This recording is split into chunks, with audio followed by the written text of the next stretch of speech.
Hello friends, welcome to Gomathi food channel. இன்றைக்கி Gomathi food சேனலில் காஞ்ச வெள்ளை பட்டாணி கிரேவி எப்படி பண்ணுறதுன்னு பார்க்கலாம். இது சப்பாத்தி பூரியோட சாப்பிட்றதுக்கும் சாதத்தோடு கலந்து சாப்பிட்றதுக்கும் நல்ல அட்டகாசமான சுவையில் இருக்கும்.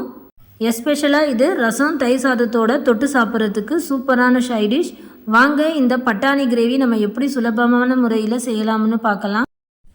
பட்டாணி கிரேவி பண்ணுறதுக்கு ஃபஸ்ட்டு குக்கரில் ஒரு 3-4 டேபிள் ஸ்பூன் அளவுக்கு எண்ணெய் சேர்த்துக்கோங்க. எண்ணெய் நல்லா சூடானதும் 2 துண்டு பட்டை சேர்த்துருக்கேன். அடுத்து மீடியம் சைஸில் 2 வெங்காயம் பொடியாக கட் பண்ணிவிட்டு சேர்த்துருக்கேன். தேவைப்பட்ட இன்னும் 2 வெங்காயம் கூட நீங்கள் கூடுதலாக கட் பண்ணிவிட்டு சேர்த்துக்கோங்க. நம்ம எந்த ஒரு மசாலாவும் இதில் நம்ம அரைச்சி சேர்க்க போகிறதில்ல. இந்த வெங்காயம் தான் நமக்கு நல்ல திக்கான கிரேவியாக தரப்போகுது.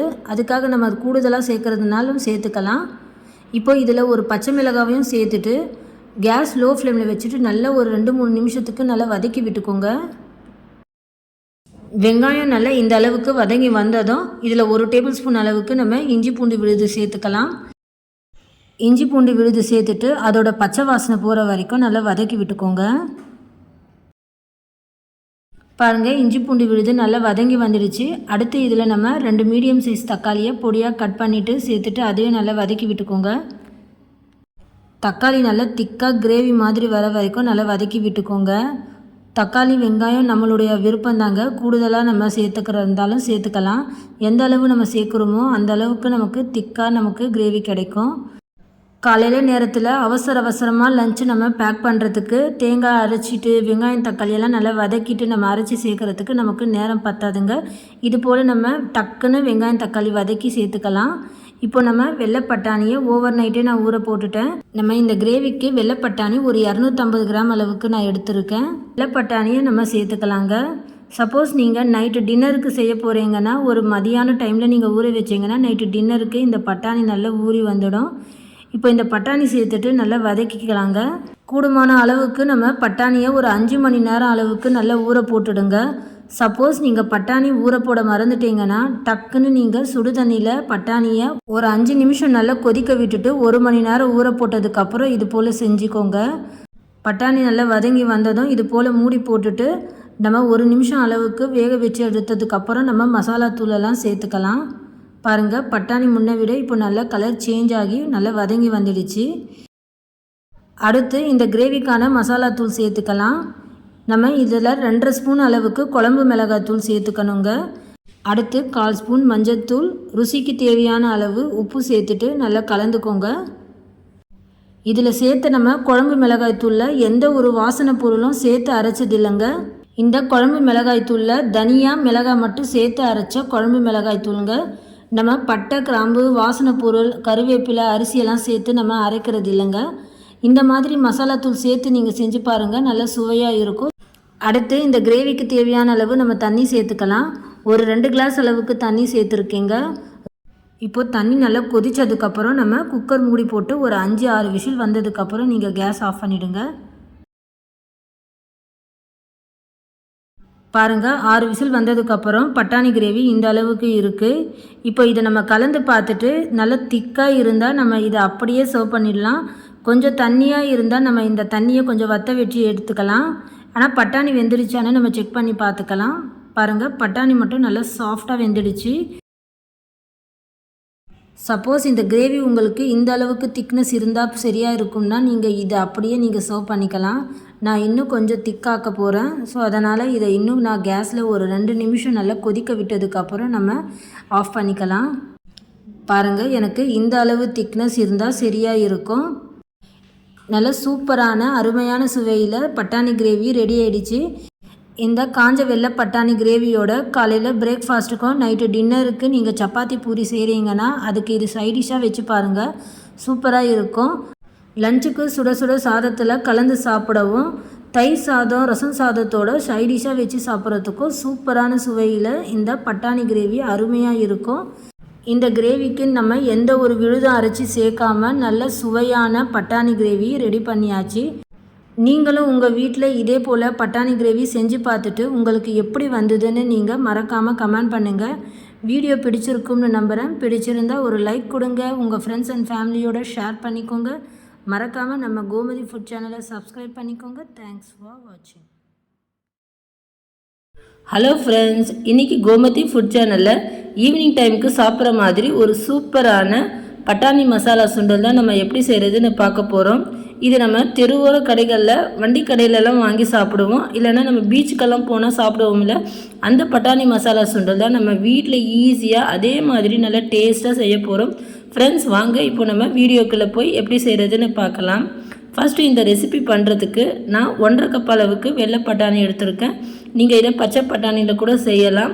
குறைஞ்சது ஒரு 4லேருந்து 5 மணி நேரமாவது பட்டாணி ஊறி இருக்கணும். அடுத்து இது கூட 2 உருளைக்கிழங்கு சேர்த்துக்கோங்க. அடுத்து நம்ம தண்ணி முங்குற அளவுக்கு சேர்த்துட்டு தேவையான அளவு உப்பு சேர்த்துக்கலாம். கூடவே இதில் கொஞ்சமாக மஞ்சள்தூள் சேர்த்துக்கலாங்க. சேர்த்து இப்போ இதை நல்லா மிக்ஸ் பண்ணி விட்டு நம்ம குக்கர் மூடி போட்டு ஒரு 4லேருந்து 5 விசில் வர விட்டு நம்ம கேஸ் ஆஃப் பண்ணி இறக்கிக்கலாம். இப்போது இது ஒரு பக்கம் நல்லா வெந்து வரட்டும். அடுத்து நம்ம இந்த பட்டாணி மசாலாவுக்கு வெங்காயம், தக்காளி, பச்சை மிளகாய் எடுத்துக்கணும். ஒரு வெங்காயம் எடுத்திருக்கேன், ஒரு தக்காளி, ஒரு பச்சை மிளகாய் எடுத்திருக்கேன். இப்போ இது எல்லாமே நம்ம மிக்ஸி ஜாரில் சேர்த்துக்கலாங்க. மிக்ஸி ஜாரில் ஒரு மீடியம் சைஸ் வெங்காயம் சேர்த்துக்கோங்க. அடுத்து ஒரு தக்காளியும் சேர்த்துக்கலாம். கூடவே ஒரு பச்சை மிளகாய் சேர்த்துக்கலாங்க. சேர்த்துட்டு அடுத்து இது கூடவே நம்ம அரைச்ச இஞ்சி பூண்டு விழுதும் சேர்த்துக்கலாம். இஞ்சி பூண்டு பேஸ்ட் இருந்தால் இது கூடவே சேர்த்துக்கோங்க, இல்லைன்னா ஒரு துண்டு இஞ்சி 4-5 பல்லு பூண்டு சேர்த்துக்கோங்க. அடுத்து ஒரு ஸ்பூன் சோம்பு சேர்த்துக்கிறேன். கூட இதில் ஒரு ஸ்பூன் சீரகம் சேர்த்துக்கோங்க. சோம்புத்தூள், சீரகத்தூள் இருந்தால் நீங்கள் மசாலா வதக்கும் போது கூட சேர்த்துக்கலாம். ஃப்ரெண்ட்ஸ், அடுத்து நெக்ஸ்ட்டு மஸ்ட்டு கண்டிப்பாக இதில் புதினா, கொத்தமல்லி நீங்கள் கண்டிப்பாக சேர்க்கணும். அப்போ தான் டேஸ்ட்டு நல்லா சூப்பராக இருக்கும். ஒரு கைப்பிடி அளவுக்கு புதினா, ஒரு கைப்பிடி கொத்தமல்லி சேர்த்துட்டு தேவையான அளவுக்கு நான் தண்ணி சேர்த்து நல்லா விழுதாக அரைச்சி எடுத்துருக்கேன். இந்த பட்டாணி சுண்டலுக்கு இந்த மசாலா தாங்க ரொம்ப சூப்பராக ஒரு டேஸ்ட்டு கொடுக்கும். இப்போது இது ஒரு பக்கம் அப்படியே இருக்கட்டும். அடுத்து நம்ம இங்கே பட்டாணி வெந்துடுச்சான்னு நம்ம பார்க்கலாம். பாருங்கள், குக்கரில் ஃபுல்லாக ப்ரெஷர் அடங்கினதும் பட்டாணி எடுத்து ஒன்று நல்லா அமுத்தி விட்டு பாருங்கள் பட்டாணி நல்லா வெந்திருக்கான்னு. பாருங்கள், நல்லா சூப்பராக சாஃப்டாகவே வெந்திருக்கு. இப்போது இதில் இருக்கிற தண்ணியை எடுத்து ஒரு பவுலில் மாற்றிக்கலாம். தண்ணி ஃபுல்லாக நம்ம ஒரு பவுலில் மாற்றிட்டு இந்த உருளைக்கிழங்கும் பட்டாணியும் இது போல் மத்து இல்லைன்னா உங்கள்கிட்ட ஸ்மாஷர் இருந்தால் அதால் நல்லா நீங்கள் மசிச்சு விட்டுக்கோங்க. தண்ணியை ரிமூவ் பண்ணதுக்கு பிறகு தான் நீங்கள் இது போல் மத்தால் நல்லா மசிச்சு விட்டுக்க முடியும். தண்ணியோடு சேர்த்து நம்மளால் மசிச்சு விட்டுக்க முடியாது. பாருங்கள், இப்போது 1-2 நல்லா டைட்டாக ஃபோர்ஸ் பண்ணி நம்ம மத்தால் நல்லா குழைவாக மசிச்சு விட்டுக்கலாம். இப்போ பாருங்கள் ஃப்ரெண்ட்ஸ், நல்லா திக்காக 1-2 பட்டாணி உருளைக்கிழங்க நல்லா மசிச்சு விட்டு எடுத்தாச்சு. ரொம்பவும் குழன்னு நீங்கள் மசிச்சு விட்டுக்காதீங்க. இது போல் 1-2 இருக்கட்டும். அடுத்து இந்த மசாலா வதக்க ஸ்டவ்வில் ஒரு கடாய் எடுத்து வச்சுக்கோங்க. அதில் ஒரு 2 டேபிள் ஸ்பூன் அளவுக்கு எண்ணெய் சேர்த்துட்டு அரைச்ச மசாலா இதோட சேர்த்துட்டு நல்லா வதக்கி விட்டுக்கோங்க. இதோட பச்சை வாசனை போகிற வரைக்கும் நல்லா வதக்கி கொடுங்க. நல்லா எண்ணெய் விட்டு பிரிஞ்சு வரணும். நல்லா அந்த மசாலாவோட பச்சை வாசனை போய் கலர் முழுமையாக நல்லா சேஞ்ச் ஆகியிருக்கும். அதுதான் நல்லா மசாலா வெந்துடுச்சுன்னு ஒரு கரெக்டான ஒரு பதம். ஃப்ரெண்ட்ஸ், இப்போ இதை நல்லா சுண்டை நம்ம வதக்கி விட்டுக்கலாம். இது வதக்கும் போதே நல்ல ஒரு வாசமாக இருக்கும், வீடே நல்ல வாசனையாக இருக்கும். இப்போ இதை நல்லா நம்ம வதக்கி கொடுத்தாச்சு. இப்போ பாருங்கள், நல்ல கலர் மாறி இருக்குன்னு. அடுத்து இப்போது இதில் ஒரு 1/2 ஸ்பூன் மஞ்சள்தூள் சேர்த்துக்கோங்க. கூட இதில் ஒரு 1/2 ஸ்பூன் கரம் மசாலா, அடுத்து ஒரு ஸ்பூன் அளவுக்கு தனி மிளகாய் தூள் சேர்த்துக்கோங்க. அடுத்து இது ஆப்ஷனல் தான், காஷ்மீரி சில்லி பவுடர் சேர்த்துருக்கேன் 1 ஸ்பூன் அளவுக்கு, நல்ல ஒரு கலருக்காகத்தான். அடுத்து இந்த மசாலாவுக்கு தேவையான அளவுக்கு கொஞ்சமாக உப்பு சேர்த்துட்டு மறுபடியும் இதை வதக்கி கொடுங்க. இப்போ இந்த மசாலாவோட பச்சை வாசனை போகிற வரைக்கும் கொஞ்சம் லைட்டாக வதக்கி விட்டதும் நல்லா மசிச்சு விட்ட பட்டாணி உருளைக்கிழங்கு மசாலாவை இது கூட சேர்த்துக்கோங்க. சேர்த்துட்டு இப்போ நம்ம தனியாக எடுத்து வச்ச அந்த பட்டாணி உருளைக்கிழங்கு வேக வைக்கும் போது அந்த தண்ணியை இது கூடவே சேர்த்துட்டு நல்லா ஒரு வாட்டி கலந்து கொடுங்க. இது நல்லா திக்காக இருந்தால் மறுபடியும் வேணுங்கிற அளவுக்கு தண்ணி சேர்த்துக்கோங்க. ஃப்ரெண்ட்ஸ், வெந்து வரும்போது இது இன்னமும் திக்காக வேக வேக நமக்கு இன்னும் திக்காயிடும். ஸோ அதனால் இதில் மறுபடியும் நம்ம தண்ணி சேர்த்துக்கலாம். இது போல் நல்லா கலந்து பார்த்துக்கோங்க. நீங்கள் கலந்து பார்த்துட்டு உங்களுக்கு எந்த அளவுக்கு திக்னஸ் இருக்கோ அதுக்கு தகுந்தபடி நீங்கள் தண்ணி சேர்த்துக்கோங்க. தண்ணி கொஞ்சம் கூடுதலாக இருந்தால் கூட தப்பு இல்லை, கொஞ்சம் கூடுதலாகவே தண்ணி சேர்த்துட்டு இப்போ இதை நல்லா மிக்ஸ் பண்ணி விட்டதும் நல்லா கொதித்து வரட்டும். கொதித்து வந்ததும் நீங்கள் உப்பு காரம் எல்லாம் சரியாக இருக்கான்னு பார்த்துக்கோங்க. ஃப்ரெண்ட்ஸ், இப்போ பாருங்கள் நல்லா கொதித்து வர ஆரம்பிச்சிடுச்சு. இப்போ இந்த ஸ்டேஜில் நம்ம மூடி போட்டு ஒரு 2-3 நிமிஷம் மறுபடியும் இதை கொதிக்க விட்டு எடுத்தால் நம்மளுடைய சூப்பரான பட்டாணி மசாலா சுண்டல் ரெடி ஆகிடும். இப்போ இதை நம்ம மூடி போட்டுடலாம். இப்போ ஒரு 2-3 நிமிஷம் ஆனதும் நம்ம எப்படி இருக்குன்னு பார்க்கலாம். இப்போ பாருங்கள் ஒரு 2-3 நிமிஷம் கிட்ட ஆயிடுச்சு. ஃப்ரெண்ட்ஸ், இப்போ பாருங்கள் நமக்கு நல்ல சூப்பரான வண்டிக்கடை சுண்டல் பீச் மசாலா சுண்டல் ரெடி ஆகிடுச்சு. இதை இனிமேல் நம்ம வெளியே போய் சாப்பிடாம வீட்டிலேயே அடிக்கடிக்கு இதை நீங்கள் வீட்டில் எல்லாருக்குமே செஞ்சு கொடுக்கலாம். ரொம்பவே சூப்பராக இருக்கும். கண்டிப்பாக நீங்கள் இதை ட்ரை பண்ணி பாருங்கள். கண்டிப்பாக ஒரு முறை நீங்கள் வீட்டில் ட்ரை பண்ணிங்கன்னா மறுபடியும் நீங்கள் இதை செய்வீங்க. வீட்டில் செஞ்சு கொடுன்னு கேட்பாங்க. இது நல்ல டேஸ்ட்டாக அப்படியே சாப்பிடலாம். இதை நீங்கள் வெள்ளை பட்டாணியில் மட்டும் இல்லாமல் பச்சை பட்டாணி, வெள்ளை மூக்கடலை வீட்டில் இருந்தால் கூட அதில் கூட நீங்கள் செய்யலாம். ரொம்ப சூப்பராக இருக்கும். இந்த பட்டாணி மசாலாவை நீங்கள் அப்படியே கூட சாப்பிடலாம்.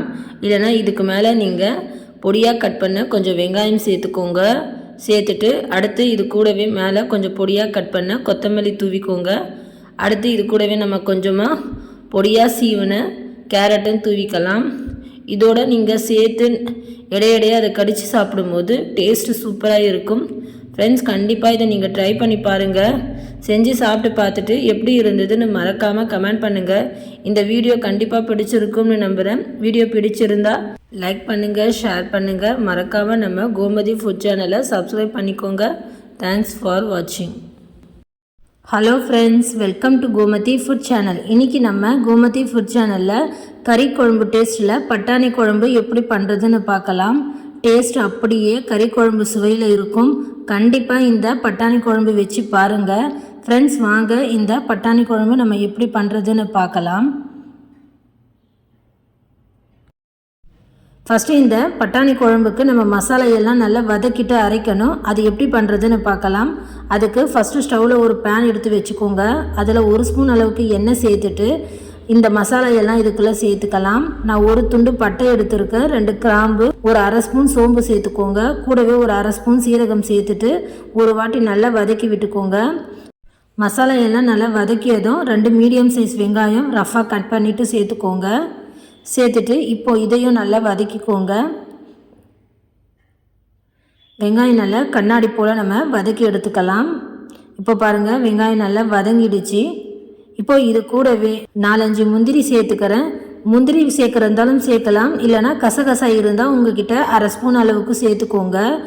முந்திரி இல்லைனா கசகசா 2ல் ஏதாவது ஒன்று சேர்த்துக்கோங்க. இது சேர்க்கும்போது நமக்கு குழம்பு நல்ல திக்காகவும் நல்ல டேஸ்ட்டாகவும் கிடைக்கும். இப்போ இது நல்லா வதக்கியாச்சு. இப்போ இது நல்லா ஆறட்டும். அடுத்து மிக்ஸி ஜாரில் ஒரு 1/4 கப் அளவுக்கு நான் தேங்காய் சேர்த்துருக்கேன். கூடவே இதில் இஞ்சி பூண்டு பேஸ்ட் 1 ஸ்பூன் அளவுக்கு சேர்த்துட்டு இப்போ இதை அரைச்சி எடுத்துக்கலாம். பாருங்கள், அரைச்சி எடுத்தாச்சு. அரைச்சதும் நம்ம வதக்குன இந்த வெங்காய மசாலாவும் இது கூட சேர்த்துட்டு நல்லா பேஸ்ட்டாக அரைச்சிக்கோங்க. இப்போ நம்ம குழம்பு தாளிக்க குக்கரில் 2 ஸ்பூன் அளவுக்கு எண்ணெய் சேர்த்துக்கோங்க. சேர்த்துட்டு ஒரு மீடியம் சைஸ் வெங்காயம் பொடியாக அரைஞ்சிட்டு இதுக்குள்ளே சேர்த்துக்கோங்க. சேர்த்துட்டு கூடவே கொஞ்சமாக கறிவேப்பிலையும் சேர்த்து நல்லா வதக்கிக்கோங்க. வெங்காயம் நல்லா வதங்கியதும் இப்போ இது கூட நம்ம தக்காளி சேர்த்துக்கலாம். நான் 2 தக்காளி எடுத்துருக்கேன். நல்ல பழுத்த மீடியம் சைஸில் 2 தக்காளி பொடியாக அரைஞ்சிட்டு இது கூட சேர்த்துக்கோங்க. இப்போது இதையும் நல்லா வதக்கிக்கோங்க. தக்காளி நல்லா குழைவாக மசிஞ்சு வதங்கணும். அதுபோல் வதக்கிக்கோங்க. அப்போ தான் நல்லா திக்காக ஒரு கிரேவியாக கிடைக்கும். பாருங்கள், இப்போ தக்காளி நல்லா வதங்கிடுச்சு. இப்போது இது கூடவே நம்ம 1/2 ஸ்பூன் மஞ்சள்தூள் சேர்த்துக்கலாம். அடுத்து 2 ஸ்பூன் குழம்பு மிளகாய் தூள் சேர்த்துக்கிறேங்க. சேர்த்துட்டு ஒரு 1/2 ஸ்பூன் அளவுக்கு கரம் மசாலா சேர்த்துக்கோங்க. அடுத்து 2 மீடியம் சைஸ் உருளைக்கிழங்கு தோல் சீவிட்டு திட்டமாக கட் பண்ணிவிட்டு சேர்த்துக்கோங்க. உருளைக்கிழங்கு ரொம்பவும் சின்னதாக கட் பண்ணிடாமல் இந்த மாதிரி கொஞ்சம் திட்டமான சைஸில் சேர்த்துக்கோங்க. அப்போ தான் நல்லா வெந்து வரும்போது எடுத்து சாப்பிட கரெக்டாக இருக்கும். இப்போது இது ஒரு வாட்டி நல்லா வதக்கியாச்சு. அடுத்து இது கூட ஒரு 300 கிராம் அளவுக்கு ஃப்ரெஷ் பட்டாணி தான் நான் சேர்த்துருக்கேன். இதுவே நீங்கள் காஞ்ச பட்டாணி எடுக்கிறீங்கன்னா பட்டாணி ஒரு 4லேருந்து 5 மணி நேரம் நல்லா ஊறி இருக்கணும். அதுக்கு பிறகு நீங்கள் குழம்பு தாளிக்கிறதுக்கு முன்னாடியே பட்டாணியை விசில் வச்சுடுங்க. ஒரு 4-5 முறை விசில் விட்டிங்கன்னா பட்டாணி நல்லா சாஃப்டாக வெந்து வந்திருக்கும். அதுக்கு அடுத்து நம்ம இந்த ஸ்டேஜில் எப்படி நம்ம பட்டாணி குழம்பு தாளிக்கிறோமோ அதே போல் பட்டாணி சேர்த்துக்கோங்க.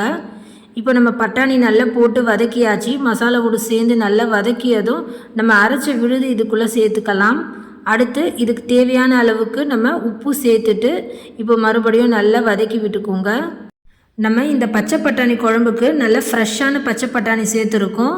நம்ம சீசன் டைமில் மட்டும்தான் நமக்கு ஃப்ரெஷ்ஷாக பச்சை பட்டாணி கிடைக்கும். அந்த டைமில் நீங்கள் மிஸ் பண்ணாமல் இந்த பட்டாணி வாங்கி இந்த குழம்பு வச்சு பாருங்கள். டேஸ்ட்டு சூப்பராக இருக்கும். பாருங்கள், ஒரு 5 நிமிஷம் போல் நம்ம மசாலா சேர்த்து நல்லா வதக்கியாச்சு. இப்போ இந்த குழம்புக்கு தேவையான அளவு நம்ம தண்ணி சேர்த்துக்கலாம். நான் ஒரு 3 கிளாஸ் அளவுக்கு தண்ணி சேர்த்துருக்கேன். நீங்கள் கலந்து பார்த்துட்டு உங்களுடைய திட்டத்துக்கு தகுந்தபடி நீங்கள் தண்ணி சேர்த்துக்கோங்க. இப்போ நமக்கு இது நல்லா இந்த குழம்பு வெந்து வந்ததுக்கு பிறகு நல்ல ஒரு திக்கான கிரேவி கன்சிஸ்டன்சிக்கு கிடைக்கும். நல்லா கொதித்ததும் உப்பு காரம் எல்லாம் சரியாக இருக்கான்னு பார்த்துக்கோங்க. குழம்பு நல்லா கொதித்த பிறகு தான் நம்ம குக்கர் மூடி போடணும். இப்போ பாருங்கள், குழம்பு நல்லா கொதித்து வர ஆரம்பிச்சிடுச்சு. இப்போ நம்ம குக்கர் மூடி போட்டு ஒரு 3 விசில் வர விட்டோம்னா குழம்பு நல்லா சூப்பராக நமக்கு வெந்து வந்துடும். பாருங்கள் ஃப்ரெண்ட்ஸ், குழம்பு நல்லா சூப்பராக திக்காக நமக்கு சூப்பராக ரெடி ஆகிடுச்சு. கண்டிப்பாக இந்த குழம்பு நீங்கள் சுட சுட சாதத்தில் போட்டு சாப்பிடும்போது டேஸ்ட்டு சூப்பராக இருக்கும். நான் இன்றைக்கி சாப்பாட்டுக்கு தான் இந்த குழம்பு வச்சுருக்கேன். இந்த பட்டாணி குழம்பு நீங்கள் சாதத்துக்கு மட்டும் இல்லாமல் சப்பாத்தி, பூரி, இட்லி, தோசைன்னு எல்லாத்துக்கும் டிஃபன் ஐட்டத்துக்கும் நீங்கள் போட்டு சாப்பிடலாம். டேஸ்ட்டு சூப்பராக இருக்கும். நல்ல கறி குழம்பு டேஸ்ட்டில் இருக்கும். கண்டிப்பாக இந்த பச்சை பட்டாணி சீசன் டைமில் வாங்கி இந்த குழம்பு வச்சு பாருங்கள். ஃப்ரெண்ட்ஸ், இந்த ரெசிபி வீடியோ பிடிச்சிருந்தால் லைக் பண்ணுங்கள், ஷேர் பண்ணுங்கள். மறக்காமல் நம்ம கோமதி ஃபுட் சேனலை சப்ஸ்கிரைப் பண்ணி பெல் சிம்பிளையும் ப்ரெஸ் பண்ணிக்கோங்க. அப்போ தான் நான் போடுற வீடியோஸ் எல்லாம் டக்குன்னு உங்கள் ஃபோனுக்கு நோட்டிஃபிகேஷனாக வரும். ஃப்ரெண்ட்ஸ், தேங்க்ஸ் ஃபார் வாட்சிங்.